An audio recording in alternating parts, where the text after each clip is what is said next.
Olá, queridos irmãos, queridas irmãs, a paz do Senhor Jesus seja com todos. Esse é o culto doméstico desta terça-feira. Domingo foi 21, segunda-feira 22, terça-feira 23 do mês de junho. Daqui a 7 dias sem término o mês. Oh, Deus maravilhoso. O sol brilha hoje aqui em Belém do Pará. E espero que o sol da justiça brilhe na sua vida, meu irmão, minha irmã, pastores, líderes do povo de Deus, pai de família, mãe de família, o ósculo santo, aquele, o amorzinho, né? O amorzinho de Deus, a grandeza, a bandeira sobre nós, o amor de Deus sobre nossas vidas, no nome precioso de Jesus.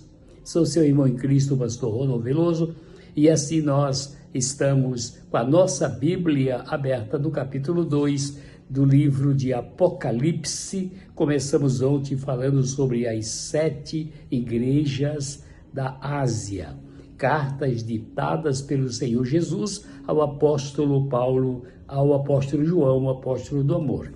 Então falamos sobre a igreja, ontem sobre a igreja de Éfeso. Hoje vamos falar sobre a igreja de Esmirna, que é a segunda carta à igreja de Esmirna, tá bom? Abra sua Bíblia comigo no capítulo 2, versículo 8, e nós vamos lá até o versículo 11, que nos diz: E ao anjo da igreja que está em Esmirna escreve: Isto diz o primeiro e o último, que foi morto e reviveu.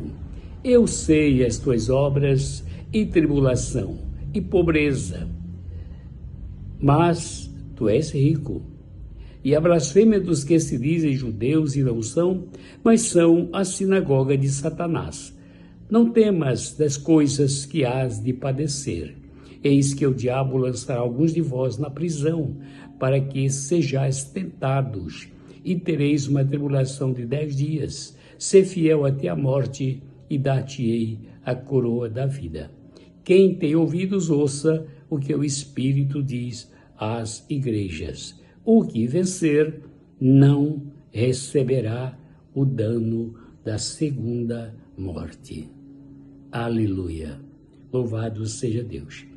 Meus amados irmãos, nós encontramos nesta carta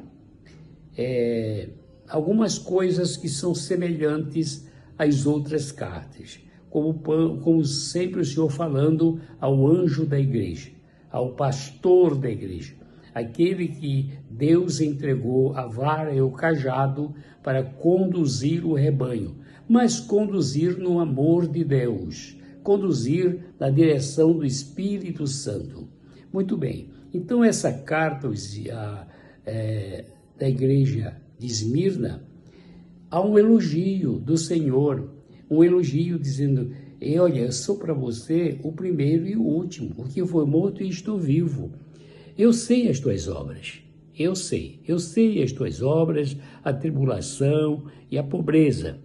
Essa cidade de Esmirna, hoje é a terceira cidade mais poderosa da Turquia.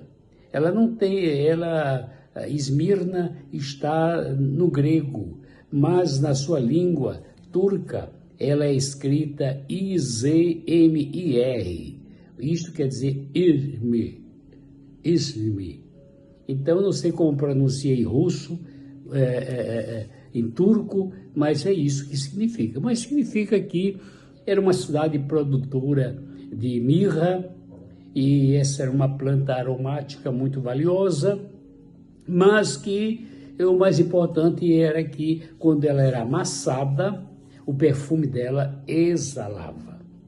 Isso é uma sombra do cristianismo, uma sombra, é um significado espiritual e profético. Se algum servo de Deus é atribulado e passa por lutas e tribulações, ele também vai exalar o perfume de Cristo. Essa beleza de Cristo, o perfume de Cristo, é manifestado de uma maneira esplendorosa e gloriosa. Então, nossas obras estão diante de Deus. Nós somos conhecidos. As obras não são para a salvação. As obras falam do nosso testemunho, da nossa confiança, da nossa atitude de estar na presença de Deus, sempre com fé, esperança e amor, praticando, porque as obras, depois que nós somos salvos por Cristo Jesus, elas têm valor para o julgamento no tribunal de Cristo, mas elas não nos levarão à glória. Nós somos, pela graça, salvos por Cristo Jesus. Mas o Senhor diz para João escrever ao anjo da igreja de Esmirna, a blasfêmia dos que se dizem judeus e não são. Quantas pessoas querem tomar para si aquilo que não é natural, aquilo que Deus não lhe deu, isso acontece no ministério, isso acontece em qualquer lugar. Tem gente que quer cantar na igreja, fazer solo, mas não tem voz apropriada para fazer um solo, a capela, e diz assim, mas é para Jesus, tá bom. Não é assim não. Para o Senhor tem que ser coisa boa, preciosa, valiosa e que valha o sacrifício da nossa vida para a glória do nome do Senhor. Mas isto, dentro da igreja, o Senhor Jesus está falando que tem sinagoga de Satanás. Quais são as sinagogas de Satanás? Não são igreja, não. São grupinhos que se formam, grupinhos que se unem para atrapalhar a obra de Deus, para ferir o pastor, para magoar a igreja, para criar contenda, fofoca, mexerico, e o Senhor repreende isso. E sabia que este pastor estava passando por tudo isso. Mas o Senhor diz para ele assim, olha pastor, nada temas das coisas que há de padecer. Não temas, não temas. Eu estou contigo.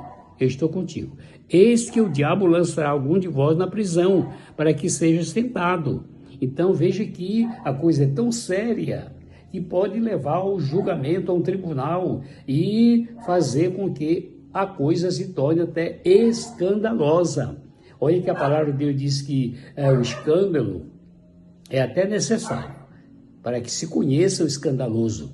Mas ai de quem promove escândalo na casa de Deus, na obra de Deus, no meio do povo de Deus. Então, alguns estarão na prisão, para que sejas tentado. Agora diz assim, e tereis uma tribulação de 10 dias. Isto é profético, vem do passado para o presente. Mas o Senhor sabe o quanto isto representa para nós. Agora, ele culmina este assunto dizendo, olha pastor, coloca isto a nível da igreja, nivela. Pela graça sois salvos todos os redimidos, aqueles que estão incluídos no grupo das 10 virgens, mas são virgens prudentes, que têm azeite na lamparina e têm reserva para quando estiver aguardando o noivo não passar por decepção. Então ele diz assim, sê fiel até a morte e dar-te-ei a coroa da vida. A fidelidade não é para ontem, é para hoje e para amanhã. Então, ser fiel até o final, até o último dia da nossa vida.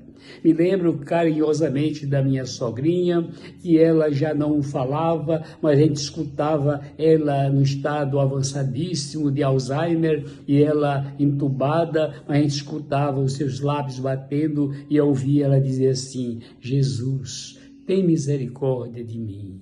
Jesus, tem misericórdia de mim. Então, até a morte, o crente fiel confia no Senhor, fala com Deus, glorifica o nome dEle, exalta o nome dEle. Louvado seja o nome do Senhor. Ser fiel até a morte, dar-te a coroa da vida. Quem tem ouvidos para ouvir, ouça o que o Espírito diz às igrejas. O que vencer receberá o dano, não receberá o dano da segunda morte. A segunda morte é o quê? A condenação eterna. Misericórdia. Que Deus tenha misericórdia. Que nós possamos enfrentar os males desta vida, os dissabores, mas está sempre eu e você e nós, com o Senhor Jesus, de mãos dadas com o Rei da Glória. O Rei e eu, caminhando firme nesta vida e em direção à glória celestial. Seja sobre vós a graça do Senhor.